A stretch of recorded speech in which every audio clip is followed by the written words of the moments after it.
بسم اللہ الرحمن الرحیم۔ حضرت سعد بن ابی وقاص رضی اللہ تعالیٰ عنہ جہاد کے لیے لشکر لے کے نکلے تو راستے میں دریا آ گیا۔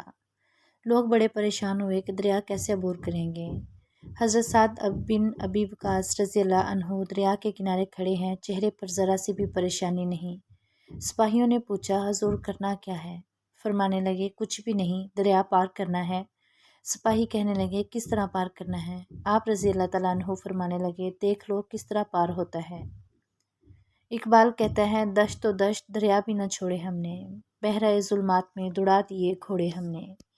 حضرت سعد بن وقاص رضی اللہ تعالیٰ عنہ دریا کے سامنے کھڑے ہو کے فرمانے لگے او دریا، تو حضرت موسیٰ علیہ السلام کے نافرمان قوم کو تو راستہ دیا کرتا تھا، اور ہم تو محمد صلی اللہ علیہ وآلہ وسلم کے فرما بردار غلام ہیں، ہمیں کیوں راستہ نہیں دیتا؟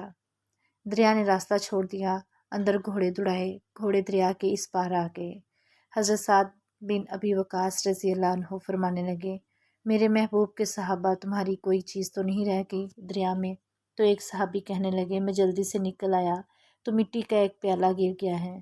تو حضرت سعد بن ابی وقاص رضی اللہ عنہ دریا سے کہنے لگے ہم مسافر بندے ہیں، سفر پر جا رہے ہیں، کہاں پیالہ ڈھونڈتے پھریں گے، مہربانی کر کے وہ پیالہ واپس کر دے۔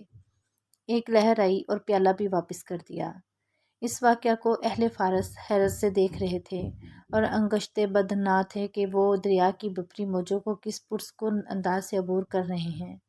جب لشکر اسلام نے دریا کو عبور کر لیا اور مدائن میں داخل ہونے لگے تو لوگ چیخ چیخ کر ایک دوسرے سے کہنے لگے خدا کی قسم دیو آمدند یعنی جن آ گئے، ہمارا انسان سے نہیں بلکہ جنات سے واسطہ ہے۔